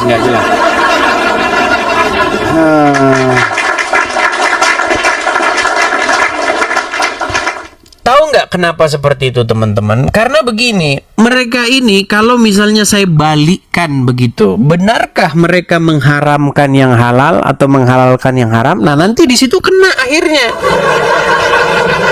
Nah, iya. Oke, kita kasih naik ada Devan, kalau dari profil Anda nampaknya seorang muslim nih, bener ya? Betul. Oke. Apa itu ininya? Tulisannya nampaknya alif lam mim ya? Enggak lah, Apa itu itu tulisannya? nama itu. Oh, nama. Saya pikir alif lam mim. Oke, silakan. Apa yang mau Anda utarakan? Silakan Ardipan. Oke, aku dulu. Coba kita ayat Ar-Rahman ayat 4. Udah nggak usah kamu buka biar aku mengartikannya. Yang mengajarkan pandai berbicara. Kamu tahu maksudnya? Gimana? Suara saya balik nih soalnya. Suara saya balik lagi. Anda pakai perangkat apa di sana? Enggak ada. Oke, ya silakan. Sekarang udah hilang, ya, silakan. Tadi membalik, menggema suara saya. Silakan. Apa tadi yang Anda katakan? Ar-Rahman ayat 4 itu tertulis pengertiannya yang mengajarkan pandai berbicara. Tahu kamu maksudnya? Apa maksudnya? Kamu nggak tahu ya? Apa maksudnya? Oke, aku artikan ya. Dia menulis sebuah bahasa, yaitu bahasa Barat. Atau kita ambil sampel satu bahasa Inggris, itu bahasa goblok dibilang. Silakan kamu jawab. Kamu bantah. Dek, apa dek? Tumpen. Sebentar, ini kamu ngomong apa sih ini nih? Coba bagusin dulu perangkatmu. Kalau kamu bicara, saya bicara, menggema loh jadinya loh. Maksudnya gimana? Bahasa Inggris, bahasa apa sih yang kamu ngomong apa sih? Baru pertama loh ini udah kayak maksudnya. Katakan kalau bahasa Inggris itu, silakan kamu bantah saja gitu. Nggak ada bunyinya begitu. Surat surat Ar-Rahman itu nggak ada bunyinya seperti itu. Kamu bisa bahasa Inggris, biar kita tes. Dek, ambil pulpen dek. Maksudnya gimana? Anda ini ngomong apa sih? Anda ngomong apa? Saya nggak ngerti Anda ngomong apa ini. Apa yang Anda maksud itu apa? Kamu nggak ngerti, kamu makanya kalau orang Kristen sama orang Islam nggak nyambung dia. Ini bahasa Inggris ini, dia ini bilang bahasa sesungguhnya kami menurunkan Al-Quran ini dengan bahasa Arab yang sangat jelas. Jadi kalau bahasa di sini Bahasa Inggris kau bilang. Kau bilang tadi bahasa Inggris, sekarang bahasa Arab. Gimana sih? Yang tadi surah Ar-Rahman ayat 4 ini menunjukkan sebuah bahasa yang menunjukkan bahasa Inggris itu adalah bahasa goblok. Dia bilang kayak gitu pengertiannya. Tidak ada bunyinya seperti itu.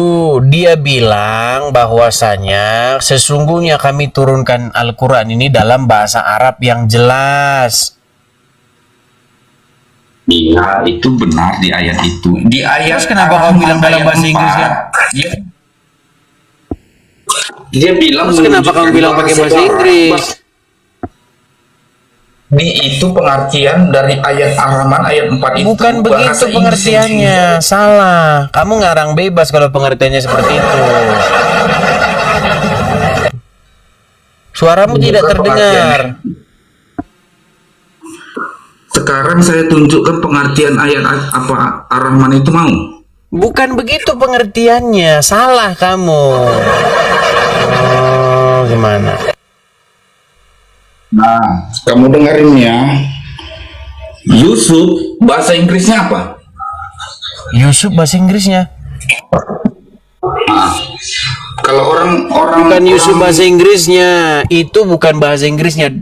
Kata Yusuf atau Yusuf diterjemahkan ke dalam bahasa Inggris jadi Joseph. Yosef, Musa, Moses, betul kan? Sulaiman, Ya. Salomo, betul kan? Iya. Orangnya nggak ada. Apa? Kata satu, yang kedua, ini utang mereka ini bertumpuk semua, banyak utang mereka ini. Musa, Isa, Yusuf, Sulaiman, Ibrahim, utangnya bertumpuk semuanya. Utang apa? Baik, karena kalau para nabi yang udah diganti, berarti karena punya salah gitu. Kamu Satu ngomong sama kayak- pohon kelapa sana. Kamu ngomong sama pohon kelapa. Pohon kelapa sana ngomong. Ngomong. Kalian ngerti nggak dia ngomong apa dari tadi? Heran. Sungguh nekat yang nyata. Ini guys, tap layar dulu lah ya. Tap layar dulu, tap layar ya teman-teman ya. Tap layar. Kita udah berusaha mau dengerin dia ini mau menyampaikan apa gitu. Ternyata yang disampaikan itu nggak jelas. Oke, kita kasih naik yang berikutnya. Ada Ayu. Saudari Ayu. Mana tadi Ayu? Oke, si Ayu nampaknya sudah turun. Kita kasih naik yang berikutnya. Ada Ula, kameramen. Oke, cool.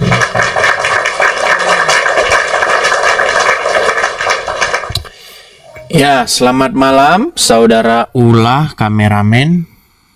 Selamat malam, Bang. Ya, silakan Bang, nyalakan kamera Anda.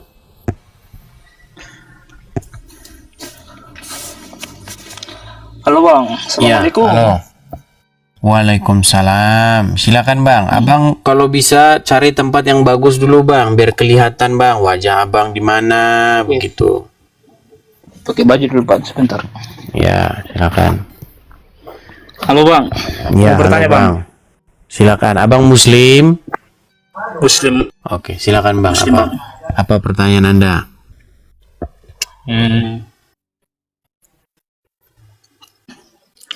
Itu kenapa panggil Bapak itu siapa? Yesus. Anak Bapak. Kenapa panggilan Bapak itu Yesus? Siapa anak Bapak? Bang, bikin kalimat yang bagus dulu, Bang. Kenapa sih kalian ini kok begini semua ada?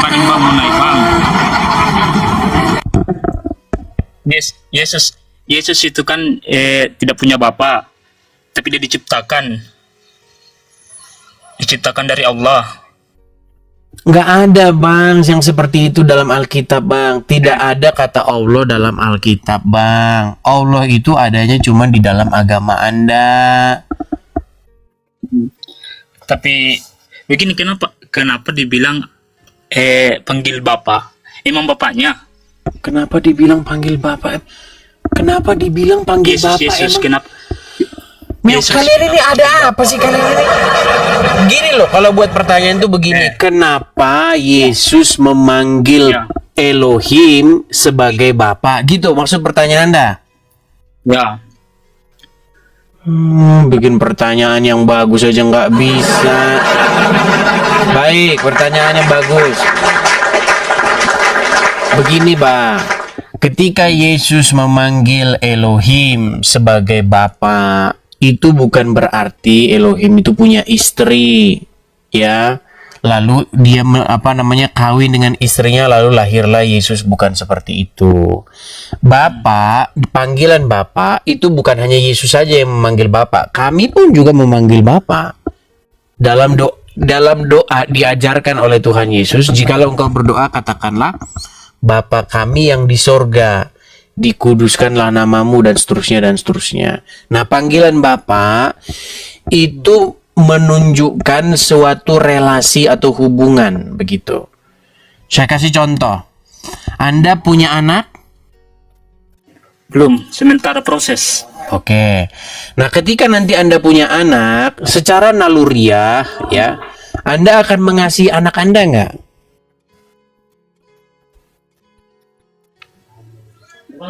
Ya, kasih lah. Iya, mengasihi, mencintai anak Anda rawat dan lain sebagainya.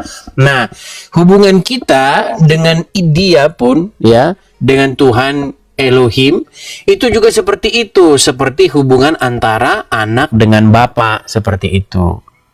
Di mana dia mengasihi kita, begitu. Di mana kita ini punya relasi yang dekat, seperti itu, seperti anak dengan bapa, seperti itu. Tapi kan bedanya itu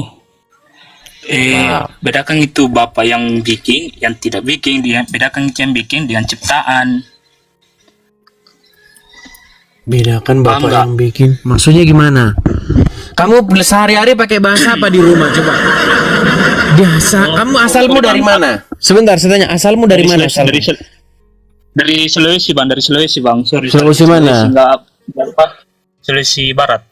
Kamu biasa pakai bahasa Indonesia nggak sehari-hari di rumah? Enggak pernah. Kau belajar bahasa Indonesia dulu ya. Kau belajar bahasa Indonesia dulu. Nanti kalau kau udah belajar bahasa Indonesia baru kesini lagi. Ngomongnya tuh nggak ngerti sih dia ngomong apa.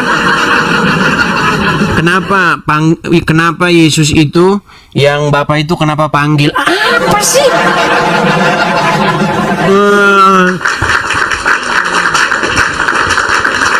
Heran ngomong apa? Susah ya. Takutnya nanti kita terus-terusin pun ngobrol sama dia nggak nyambung. Bahasa Indonesia aja dia nggak bisa. Oke, kita kasih naik yang berikutnya. Ada coba teman-teman ya, saya pengen itu yang naik itu yang berkompeten lah ya. Jangan orang-orang seperti tadi, yuk. Yang berilmu lah ya. Udah bosen saya loh ngobrol sama orang yang kayak tadi. Pelan dulu kita bang ya. Abang muslim kan bang? Muslim bang. Muslim. Silakan bang. Apa bang gerangan? Bang di sini ada 4.800 orang ya. Manfaatkanlah bang ya. Ini menjadi pembicaraan yang maksimal bang. Suarakan begitu. Apa sih yang ada di kepala seorang muslim? Apa sih yang ada di pikiran orang muslim itu bang? Yo, jangan bikin malu orang Islam bang. Banyak orang Islam datang ke sini, tapi datang cuman bikin malu agama Islam. Nah, ayo coba silakan bang. Apa yang mau Anda sampaikan? Di sini seperti tema ini bang. Di sini kan ada 2 orang nih. Ini hanya gambar kartun saja, tapi ini terjadi di tengah-tengah masyarakat bang. Nah, ini ada seorang Kristen, ini ada seorang Muslim. Nah, di sini seorang Kristen ini bilang begini, tuh kan, ya kan?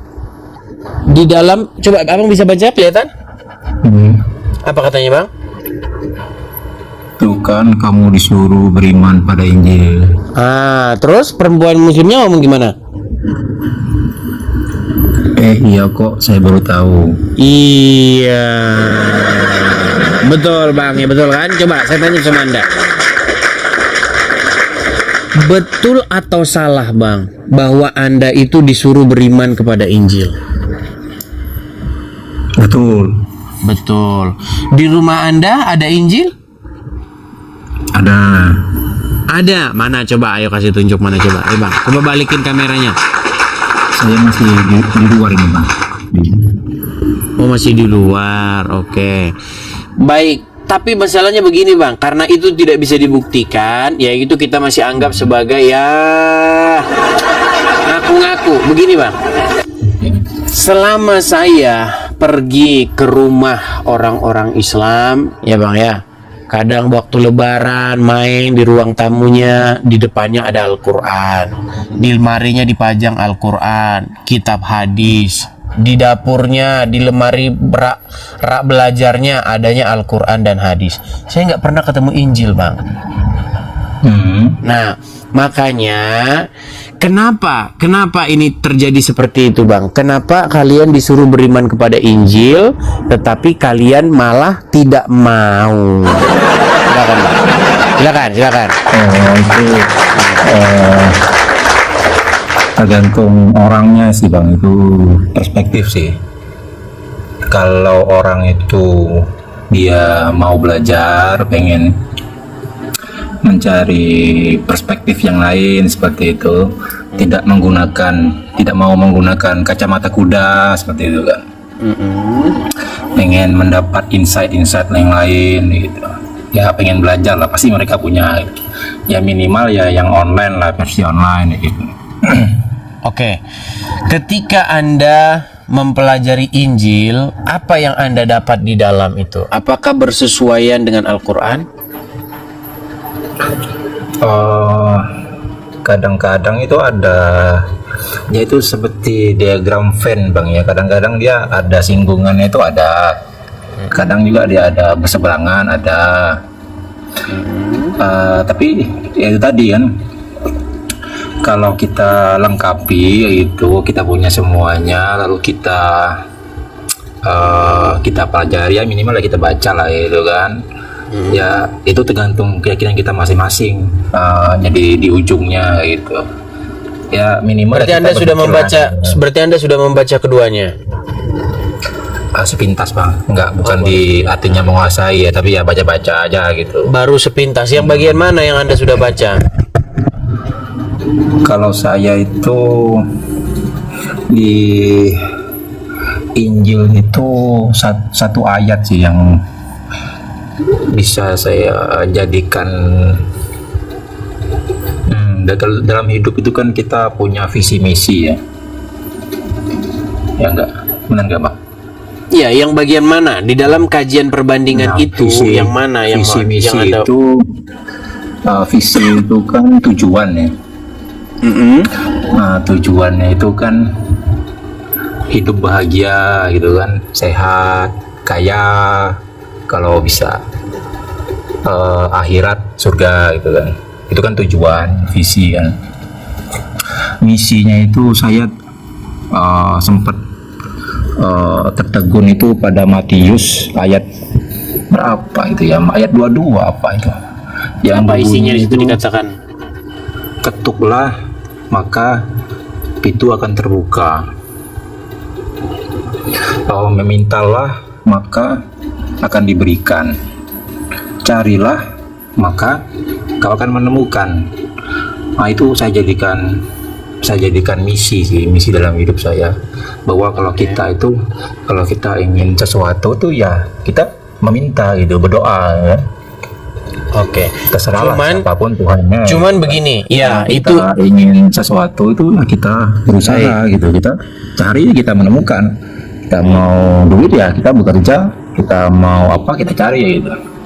Yang ingin saya tanyakan begini, dalam hal kajian perbandingan lintas iman tersebut, apa yang Anda dapatkan? Apakah Injil dan Al-Quran itu memberitakan tentang ilah atau Tuhan yang sama? Sama sih kayaknya Bang, kalau insight dari saya. Berarti Anda menganggap bahwa Allah itu adalah Bapa yang di surga?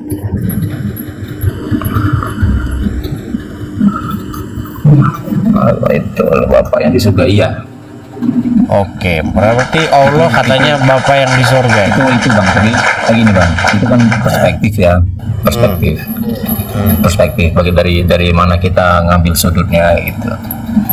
Oke, kalau memang Allah itu adalah Bapa yang di surga, berarti Anda memanggil Allah dengan panggilan Bapa di surga itu boleh ya? Boleh. Oke, berarti Anda Terserah kita berarti bisa menjadi berarti- Allah, bisa yang maha kuasa gitu Oke. kan. Ya, bisa nggak sekarang Anda sebagai muslim, bisa nggak sekarang Anda sebagai muslim bilang begini, Bapa kami yang di surga, coba yuk. itu mainstreamnya bang. Jadi kan Jangan begitu bang, gini bang. Abang kan sudah meyakini bahwa Tuhan itu adalah Bapa yang di surga, betul? Iya bang, tapi itu kan etika Oke, kita. coba ayo. Etika kita dalam. Jangan hanya di mulut saja bang, karena gini, aduh, saya banyak ada seperti lagu ya bang ya. Engkau bisa bilang apa artinya kalau di bibir saja. Gitu. Jangan di mulut saja bang, ayo coba ayo ucapkan yuk, ayo silakan yuk. Katakan bang yuk. Bapa kami yang di surga, yuk. Bapa kami yang di surga. Iya otomatis bang di surganya bang. Iya coba katakan yuk, Bapa kami yang di surga. Nggak harus juga saya ngomong. Takut dia. Oke lah bang. Ya yang jelas kalau Anda aja bang ya, jangan diambil hati ya. Kalau Anda sudah mengakui bahwa Tuhan yang benar itu adalah Bapa yang di surga, itu artinya Anda tinggal satu langkah lagi. Anda harus menerima Yesus Sang Mesias yang diutusnya. Seperti itu. Kita tidak boleh memaksakan sesuatu kepada orang. Enggak, saya nggak memaksakan bang. Karena Anda tadi kan mengiyakan bahwasanya Tuhan itu adalah Bapa yang di surga. Setuju? Iya ya Bapak, Lord, yang kuasa. Ya, Semuanya. Bapa yang di surga. Nah, kalau seperti itu, Bapa yang di surga itu menurut Injil mengutus anaknya yang tunggal untuk datang ke dunia. Seperti dikatakan dalam Injil, karena begitu besar kasih Allah akan dunia ini, sehingga ia mengaruniakan anaknya yang tunggal ke dunia ya, supaya setiap orang yang percaya kepadanya tidak binasa, melainkan beroleh hidup yang kekal. Ya itu hanya masalah proses saja bang ya. Ya semoga bukan hanya sekedar pengakuan-pengakuan dari mulut Anda. Oke? Pada dasarnya itu Jong. Kalau dari gambar itu sebenarnya ya nggak masalah sih sebenarnya. Iya memang betul. Gambar ini memang betul. Banyak orang Muslim yang tidak sadar atau Itu tidak gambarnya mengetahui. malah itu bang, bagus gambarnya itu. Apa nih Makasih, saling Walida. senyum begitu kan. Duduk bersama. Ya harusnya saling- seperti itu saling- bang. Harusnya seperti saling itu apa nih, saling diskusinya. bercengkrama gitu kan, bahagia lah itu. Iya, Gambarnya iya. nggak ada masalah. Oke, baik bang ya. Saya kasih kesempatan kepada Muslim yang berikutnya. Terima kasih, Sama-sama. Bang Robi. Waalaikumsalam. Ya. Ayo, silakan. Kita kasih naik yang berikutnya ada Bang Rifa. Ini kata pengantar ini datang lagi nih. Ayo silakan kata pengantar ya, silakan.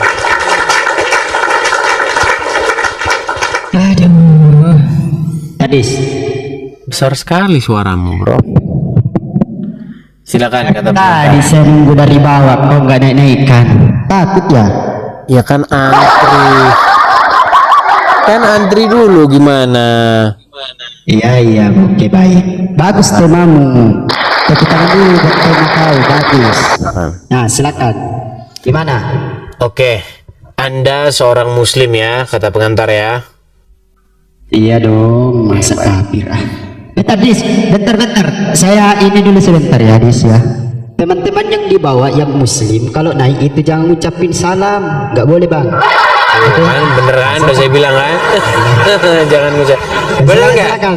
Bener nggak dilarang mengucapkan salam kepada Wahyudi atau Iya. benar nggak kalau Silakan. Apa yang mau kau utarakan? Silakan. benar nggak kalau berjumpa dengan mereka di jalan harus kau persempit jalan mereka, harus kau desak mereka ke jalan yang sempit? Itu beda makna, bukan ke situ tema kita. Kita dijelaskan kemarin sama Pak Polres. Oke lah, baiklah. Sebentar, kata pengantar, kenapa suaramu kok besar-besar sekali? Apakah kamu khawatir kalau saya ngomong? Kenapa kecilkan dulu Baik, ekomu khawatir itu? nggak ada sejarahnya saya takut sama siapapun. Silakan. Ya ekomu itu kau besar-besarin begitu biar ngapa? Kau seperti Iya, RK sorry aja. tadi. Kau jangan singgung itu saudara kamu. Kau pun. Enggak, kau seperti RK aja. Kalau ngomong takut orang, makanya dibesarin suaranya dia. Iya. Oke, baik juga itu. Silakan. Baik. Tema kita kali ini adalah bahwa di dalam Al-Quran itu tertulis bahwasanya diperintahkan kalian untuk beriman kepada Injil. Di dalamnya terdapat petunjuk dan cahaya. Saya tanya dulu, apakah itu benar atau salah pernyataan Al-Quran? Betul. Tetapi Nih, saya mau bacakan ayatnya. Musaddiqan lima silakan. baina yadayya minat Taurat wal Injil. Saya hafal ayatnya kok. Santai. Baik. Oke. Kalau memang Al-Quran itu memerintahkan demikian, kenapa kok bisa-bisanya kalian itu tidak mempercayainya? Silakan. Oke, saya tanggapi boleh? Silakan. Boleh saya tanggapi ya. Pertama, Injil yang dimaksud untuk kita imani itu bukan beriman tentang apa isi-isi Injil itu, tapi mengimani bahwasanya Injil itu pernah diturunkan kepada Nabi Isa alaihissalam. Baca surah As-Saffat ayat 6. Udah. Yang kedua, Coba bacakan Kedua, dulu. sabar. Bacakan ayat Saffat ayat 6-nya, silakan. sabar dulu. Bukan As-Saffat kayaknya, sabar. Nanti. Yang kedua, Gimana ini kok, Bu? Enggak, satu dulu yang kelar. Masa ya, yang kedua. Nggak boleh diskusi, bukan. Tadi Anda bilang iya, ternyata bukan. Gimana? Coba selesaikan. Bukan surah As-Saffat kayaknya, saya salah. Ya udah salah ini, apa? salah. Surat apa? Apanya? Yang disuruh beriman kepada Injil. Yang disuruh beriman kepada. Sabar dulu. Kamu bilang, sebentar. Kamu bilang itu bukan disuruh mengimaninya. Bahwasanya kitab itu pernah diturunkan, bukan disuruh mengimani isinya, hanya suruh beriman bahwa kitab itu diturunkan, betul? Iya, diturunkan Oke. kepada Nabi Isa alaihissalam. Silakan bacakan ayatnya. Bentar ya, saya ambil Quran dulu. Bentar. berat. Sabar. Sabar. Ayo guys, tap layar dulu, tap layar.